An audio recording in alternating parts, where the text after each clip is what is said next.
खुलुमबाय गिबियावनो बड'लेण्ड निउस 24निफ्राय नोंथांमोननो अननाय सिबिनायखौ जासिग्रोबाय।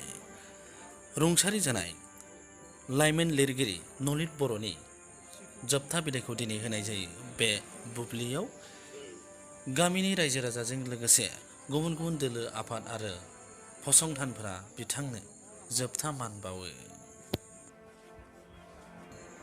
नलित बर' बिथाङा सासे समाज सिबियारिमोन, लाइमोन लिरगिरिमोन। फरायसा आफाद, थुनलाइ आफाद, गुबुन गुबुन आफादफोरजों लोब्बा थानानै बिथाङा गोबां हाबा मावदोंमोन। लोगोसे बिथाङा बरपेटा जिल्ला थुनलाइ आफादनि खौरां लाइसिनि सुजुगिरिमोन। बिथाङा सासे राफोद लिरगिरिल' नङा, बिथाङा मेंनो रोङै समाज सिबियारिमोन। बिथाङा हरखाब बेबायदि रुंसारि जालांनायाव गुबुन गुबुन आफाद आरो गौथुमफोरा दुखु मोननायखौ फोरमायदों।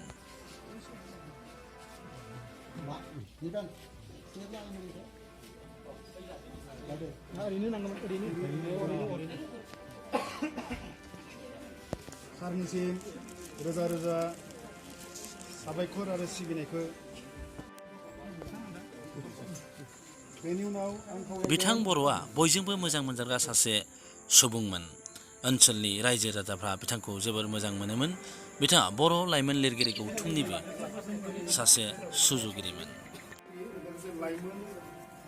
बिथांनो जोबथा मान बावनाय बुब्लियाव बरपेटा जिल्ला बर' थुनलाइ आफादनि आफादगिरि नेहाथारि, बरपेटा जिल्ला दुलाराय बर' फरायसा आफादनि आफादगिरि नेहाथारि, बर' लाइमोन लिरगिरि गौथुमनि आफादगिरि गाहाय नेहाथारि, लेङाइ आफादगिरि, लेङाइ गाहाय नेहाथारि आरो बोसोनगिरिफ्रा नुजानानै बिथांनो जोबथा मान बावो।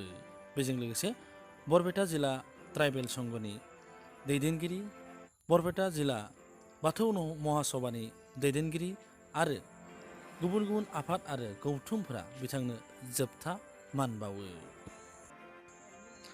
चापागुरि समस्तिनि MLA थानेस्वर बसुमतारियाबो बिथांनि न'आव सहैनानै बिथांनो जोबथा मान बावो। बिथाङा हरखाब बेबायदि रुंसारि जालांनायाव बर' लाइमोन लिरगिरि गौथुमनि आफादगिरि नेहाथारिया सुफुंनो हायै खहा जादों होनना फोरमायहरदों। लोगोसे बर' थुनलाइ आफादाबो फोरमायहरदों दि बिथांनि रुंसारि जालांनायाव सुफुंख' हायै खहा जाबाय होननानै जोंनिसिम खौरां सफैदों। रादाबा एसेनोसै।